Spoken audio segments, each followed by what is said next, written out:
ನೆನ್ಪಿರ್ಬೇಕು ಎಲ್ರಿಗೂ, ಮೀಸೆ ಮಾಮ ಅಂತಿದ್ರು ಅವತ್ತಿನ ದಿನಗಳಲ್ಲಿ. ಅವ್ರು ಒಳಗೆ ಹೋದಾಗ ಸಿಕ್ಕಾಕೊಂಡಾಗ ಪಾಕಿಸ್ತಾನದವ್ರು ಬಡದ್ರು, ಕರ್ಕೊಂಡು ಕೂರಿಸ್ಕೊಂಡ್ರು. ಪಾಕಿಸ್ತಾನಕ್ಕೆ ಆನಂದ ಆಯ್ತು, 200 ಜನ ಭಯೋತ್ಪಾದಕರು ಹೋದ್ರೆ ಹೋಗ್ಲಿ, ಒಬ್ಬ ಭಾರತದ ಸೈನಿಕ ಸಿಕ್ಕಿದ್ನಲ್ಲ, 3 ತಿಂಗಳು ಇವನ್ನ ಇಟ್ಕೊಂಡು ಭಾರತವನ್ನು ಅಳಿಸ್ಬೇಕು ಅಂತ. ನಾನು ಅನ್ಕೊಂಡೇನು ಪ್ರತಿದಿನ ಹ್ಯೂಮಿಲಿಯೇಷನ್ ಅಲ್ಲಪ್ಪ ಇದು, ಏನ್ ಮಾಡಬೇಕು ಇದನ್ನ ಅಂತ ಅನ್ಕೊಂಡ್ರೆ, ಪಾಕಿಸ್ತಾನ 3 ತಿಂಗಳಲ್ಲ 3 ದಿನ ಇಟ್ಕೊಳ್ಳಿಲ್ಲ.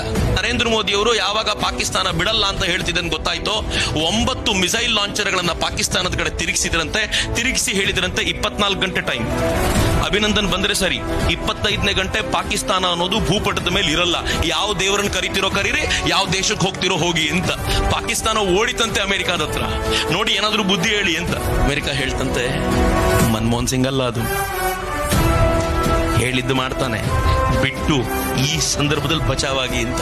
24 ಗಂಟೆ ಕಳೆಯೋಕ್ಕಿಂತ ಮುಂಚೆ ಅಭಿನಂದನನ್ನ ಭಾರತಕ್ಕೆ ಗೌರವದಿಂದ ತರ್ಲಿಕ್ಕೆ ಸಾಧ್ಯ ಆಯ್ತಲ್ಲ. ಹೊಸ ಭಾರತ ಇದ್ರಿ, ನರೇಂದ್ರ ಮೋದಿ ಅವ್ರ ಬಗ್ಗೆ ಹೇಳಲಿಕ್ಕೆ ಯಾವನಾದ್ರೂ ದುಡ್ಡು ಕೊಡಬೇಕಾದ ಅಗತ್ಯ ಇದೆಯಾ?